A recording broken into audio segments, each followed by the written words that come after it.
교재를 보시면 측정해서 조작화를 해서 측정했을 적에 그거하고 관련된 측정의 뭐라 그럴까요? 옳고 그름 혹은 얼마나 잘 측정했는가를 하고 관련된 개념으로 두 가지를 설명을 하고 있습니다. 하나는 신뢰도, 하나는 타당도, 이 두 가지를 설명을 하고 있고, 그리고 그런 측정하는 걸로 조금 더 차원이 높고 자세히 측정하는 방법으로 지수, 척도, 유형 이런 것도 있다라고 나머지를 설명하고 있습니다.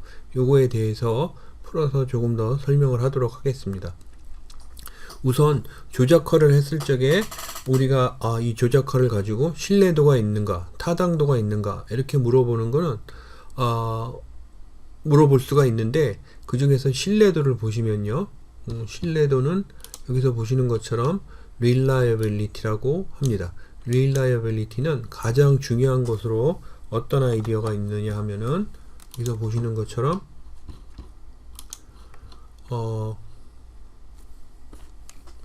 반복성이 가장 중요합니다. 다시 얘기하면은 내가 어떤 거를 측정 가능한 무언가로 이렇게 바꿨잖아요. 그죠? 그래서 어떤 개념이 만들어졌습니다. 이게 variable, 그래서 변인이에요. 그죠? 이 변인을 측정했는데 내가 측정했을 적에 그 측정 결과와 다른 사람이 또 나중에 나의 개념화 과정과 조작화 과정을 읽고서 그렇게 그걸 따라서 측정했을 적에 두 가지 결과가 같게 나오느냐가 중요한 거죠. 그죠? 다시 얘기하면은 누가 훗날에 다시 측정을 해도 그것이 결과가 리피티드 돼서 나오느냐. 그죠? 그래서 리피티션이라고 이렇게 쓰겠죠. 그죠? 여기 보면 리피티션, 그래서 반복성이 가장 중요합니다. 그래서 저울 예를 많이 들었는데 선생님 몸무게가 70kg이다 라고 이렇게 하잖아요. 그죠? 그러면 저울이 이렇게 있어서 선생님이 올라갔는데 100kg가 나왔어요. 그죠? 그러면은 정확하지가 않은 겁니다. 그죠?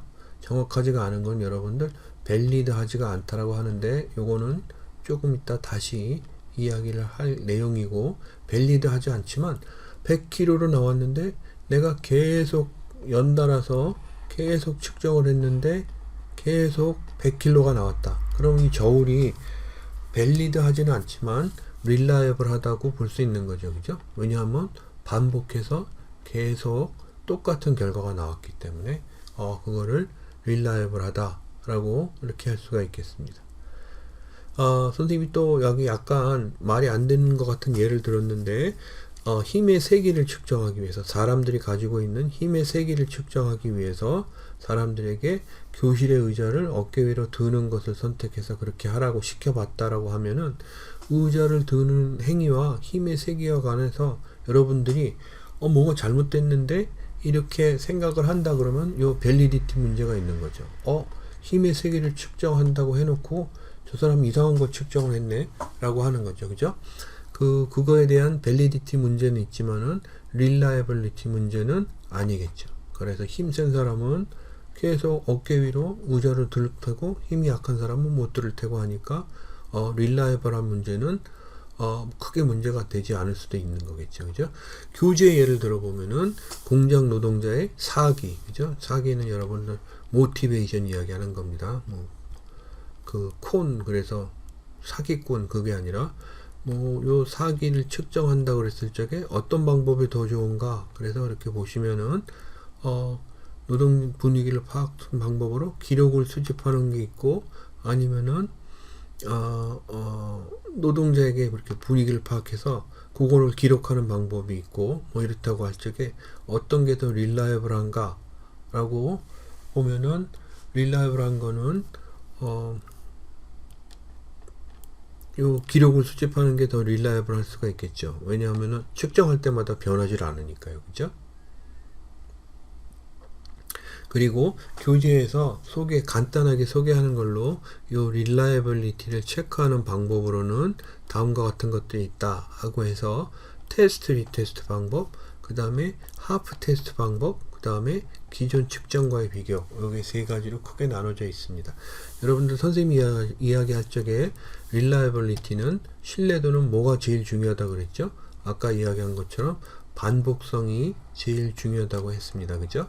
그래서 여러분들 내가 뭔가를 검사를 했는데 이게 릴라이블한가 보기 위해서는 검사를 하고 다시 재검사를 해서 두 개가 서로 상관관계가 높고 앞의 결과와 뒤의 결과가 거의 같으면, 그러면은 리피티션이 이루어졌다고 보고 릴라이블하다 이렇게 이야기할 수 있는 거겠죠. 그죠?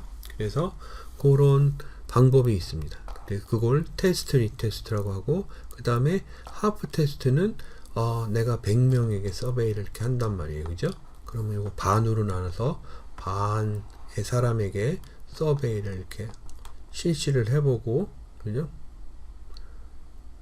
그 다음에 서베이를 나눠서 실시를 하는데 그 서베이 문항 중에 반을 물어봅니다. 그죠? 같은 거를, 비슷한 거를 측정하는 반을 물어봅니다. 그 다음에 다른 B그룹에게, 두 번째 그룹에게 나머지 서베이 문항 반을 물어봅니다. 그죠? 그래서 이 두 개가 서로 비슷한지 결과를 이렇게 보는 거를 하프 테스트라고 이렇게 합니다. 그 다음에 세 번째로 기존 측정과의 비교 이렇게 할 수 있는데, 요거는 어떤 얘기냐면 가령 내가 지능을 측정하는 나만의 방법을 개발했다고 보자고요. 그죠? 측정 방법을 개발했습니다. 그럼 이게 릴라이블한가 보기 위해서 제일 좋은 방법은 내가 측정한 결과와 그 다음에 IQ로 측정한 결과가 서로 비슷한지 이렇게 봅니다. 그죠? 그래서 만약에 비슷하면은 IQ 측정하는 게 릴라이블하게 계속 이루어졌던 건데, 이거하고 마찬가지로 비슷한 결과가 여기에 있는 내 방법에도 나오니까 이것도 릴라이블하다고 말할 수 있겠다. 그게 첫 번째죠. 그죠? 두 번째로 여기 안 나와 있지만은 이렇게 해서 서로 비슷하다고 하면은 그러면 밸리드 하기도 한 겁니다. 다시 얘기하면은 타당도도 높은 거죠. 왜냐하면은 IQ라고 측정하는 게 전통적으로 계속 권위 있게 진행되어 왔는데, IQ 측정하는 수준하고 그 다음에 내 지능 점수를 측정하는 수준하고 거의 비슷하게 나온다 그러면 내 점수가 IQ를 대변할 수도 있는 거라고 볼 수 있는 거니까 타당도가 높은 거라고 볼 수 있겠죠. 그죠? 다음으로는 여기 타당도라고 하는 밸리디티에 대해서 말씀을 드리도록 하겠습니다. 밸리디티는 다시 이 그림이 나와 있는데, 이 그림을 가지고 다시 설명을 하면은,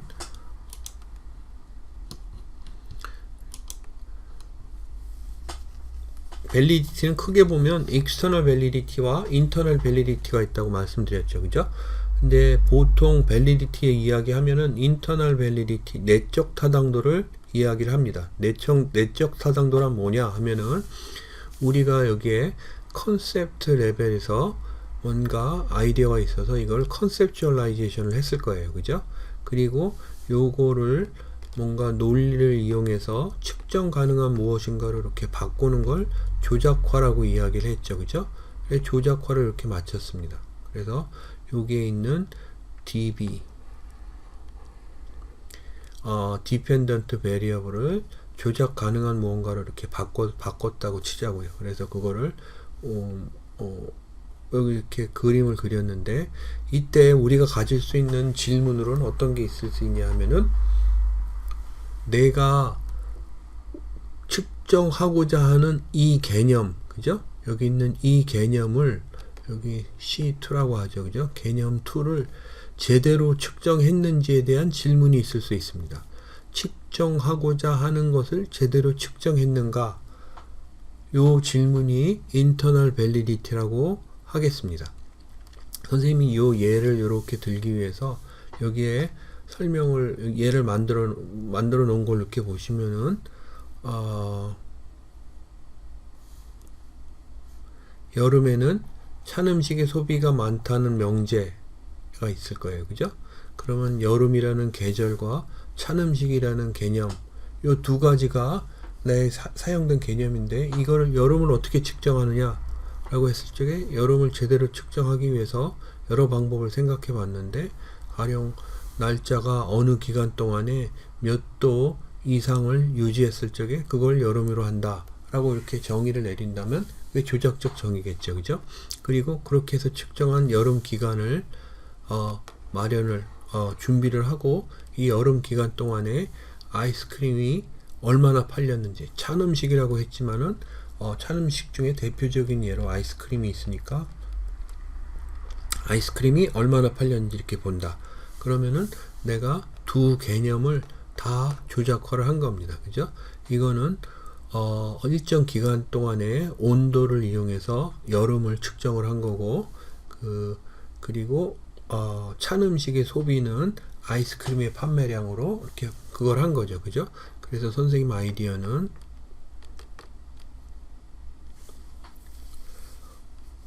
여름 기간 동안에는 찬 음식의 소비가 많아진다라는 게 선생님의 아이디어라고 볼 수 있겠습니다. 그러면 선생님이 여기서 측정한 무언가로 바꾸는 아이스크림의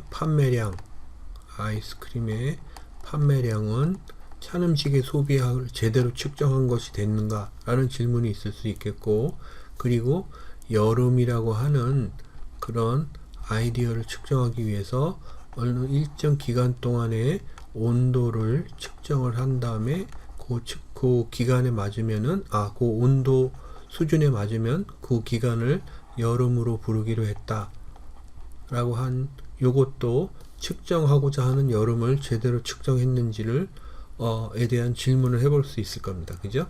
이렇게 질문을 해보는 거를 뭐라고 할 수 있냐면은 인터널 밸리디티라고 이야기하겠습니다. 선생님이 예로 든 것 중에 하나, 힘의 색이라는 거 있죠. 그죠? 그래서 가령 남자, 여자라고 하는 젠더가, 남자, 여자 사이에는 힘의 파워, 그죠? 피지컬 파워, 그래서 피지컬 파워에 차이가 있을 것이다 라는 가설이 있다고 보자고요. 그죠? 그럼 내가 젠더를 측정하기 위해서 메일과 피메일로 이렇게 측정을 했어요. 그죠? 그리고 피지컬 파워, 물리적인 힘을 측정하기 위해서 내가 교실에 무거운 책상을 어깨 위로 들을 수 있는지를 보고, 들을 수 있으면 힘이 있고 들지 못하면 힘이 없는 걸로 이렇게 나누기로 했습니다. 그죠? 그러면은 여러분들이 선생님이 가지고 있는 아이디어 중에서 후자의 측정에 대한 질문을 하거나 회의를 할 수가 있을 거예요. 무슨 얘기냐면은, 아니 책상을 어깨 위로 올린다는 걸 파워를 측정하는 거하고 무슨 관계가 있지? 라고 질문을 한다면 바로 여러분들이 이런 인터널 밸리디티에 대한 의문을 가지는 거라고 볼 수 있습니다.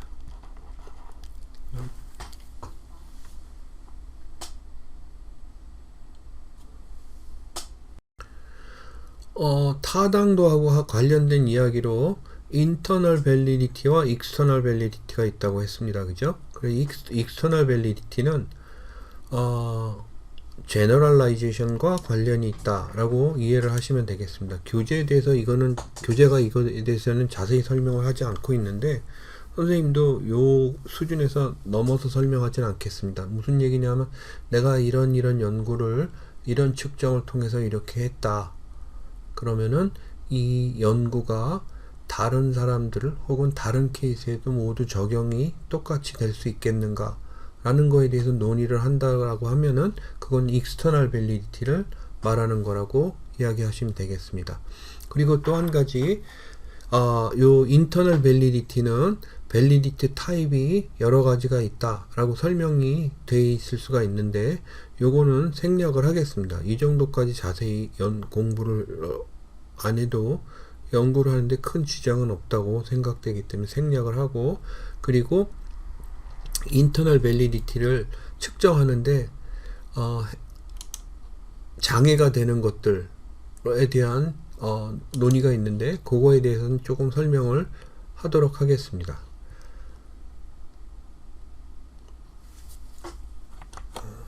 여기서 캡처를 해서 올리고, 그 다음에 요게 남았는데 다시 할게요.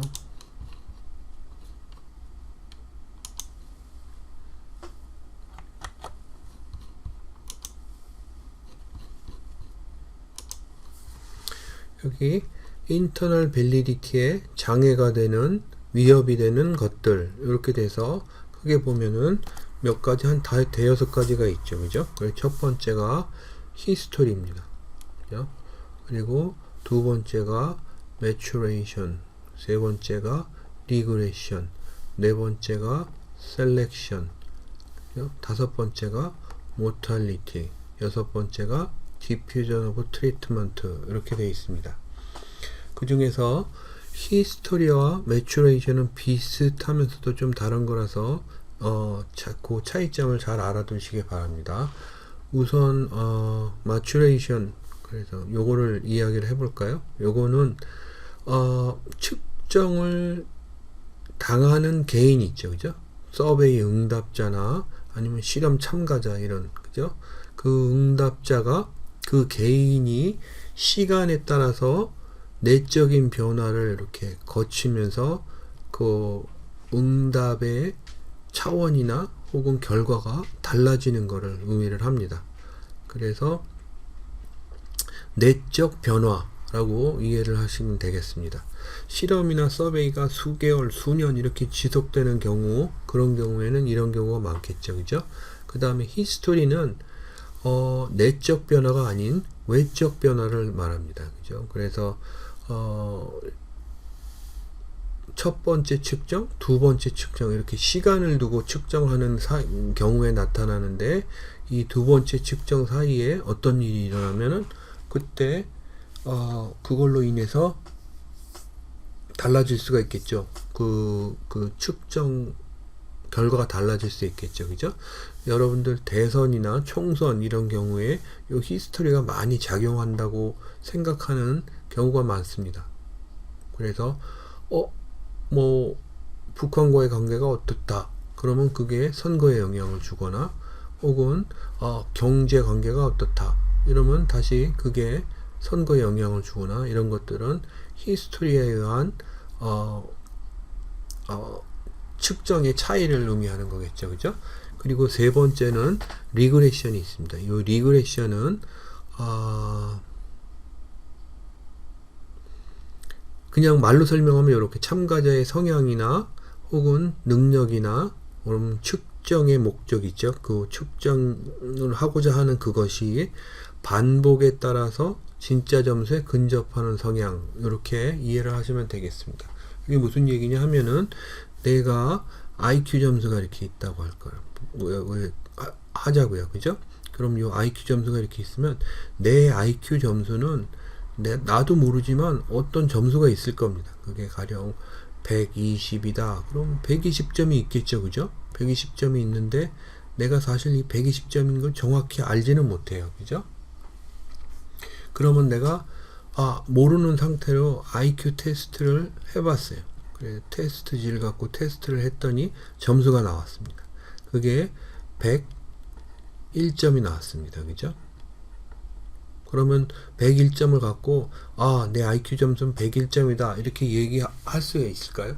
그거는 사실 첫 번 시험을 봐서 그 첫 번째 시험이 나의 진짜 점수인 120점보다 다른 점수가 이렇게 나올 수 있는 거니까, 약간 뭐라 그러죠?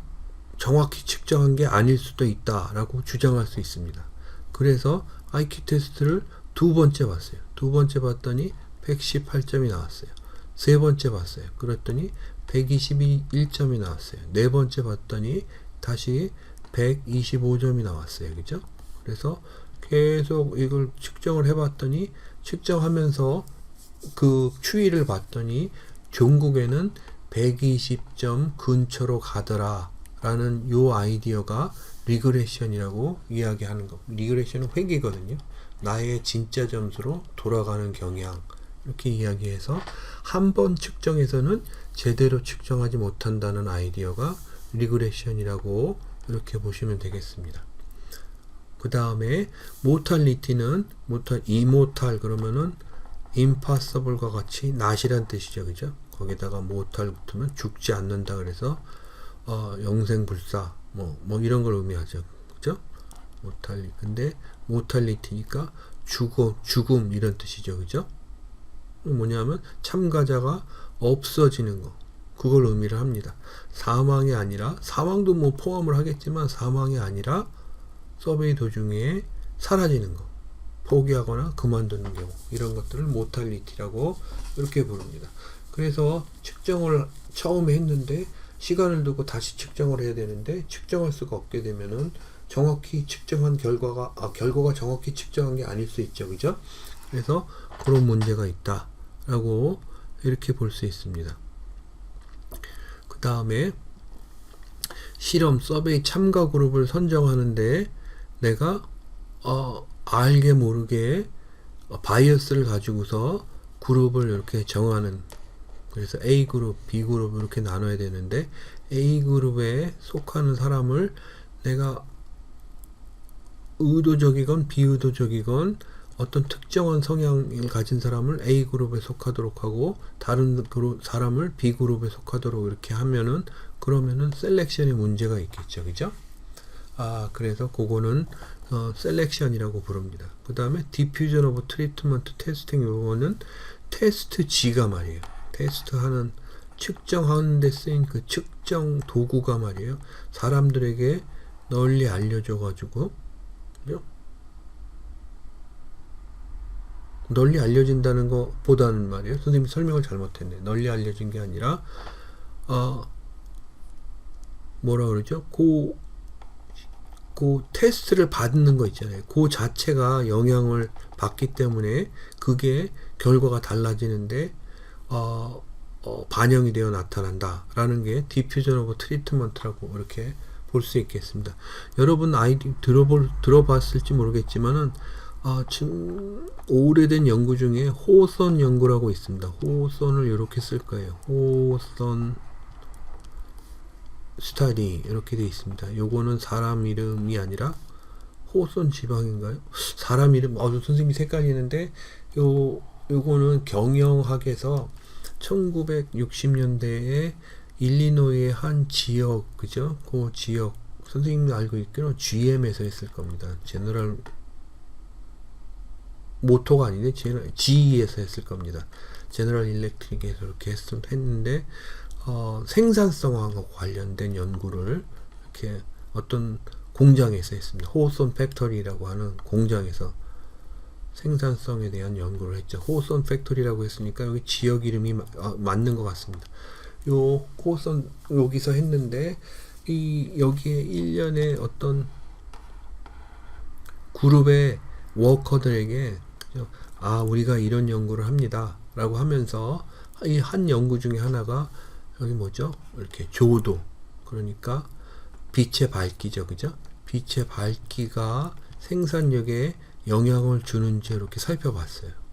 그랬는데 이 연구 결과가 조금 해석하기 어렵게 나왔습니다. 빛의 밝기를 밝게 해도 생산성이 올라가고 빛의 밝기를 어둡게 해도 생산성이 올라가고 어떻게 해도 생산성이 이렇게 올라갔는데 이걸 어떻게 해석하느냐 라고 했을 적에 그 해석이 어떻게 결론이 났냐 하면은 그 연구자가 있잖아요, 그죠? 연구 담당자가 여기 워크 유닛에게 우리가 이런 상황으로 이렇게 해서 리서치 연구를 합니다 라고 한 그런 트리트먼트 자체가, 그리고 그렇게 함으로써 조도를 변화하는 그 자체가 사람들에게 동기부여가 된 거죠, 그죠? 영향을 미쳐서 열심히 일하도록 그렇게 하는 게 돼서, 그래서 생산성이 어떤 경우에도 향상된 걸로 이렇게 본다, 결과가 나왔다 라고 하는 게 여기 디퓨전 오브 트리트먼트의 예라고 할 수 있겠습니다.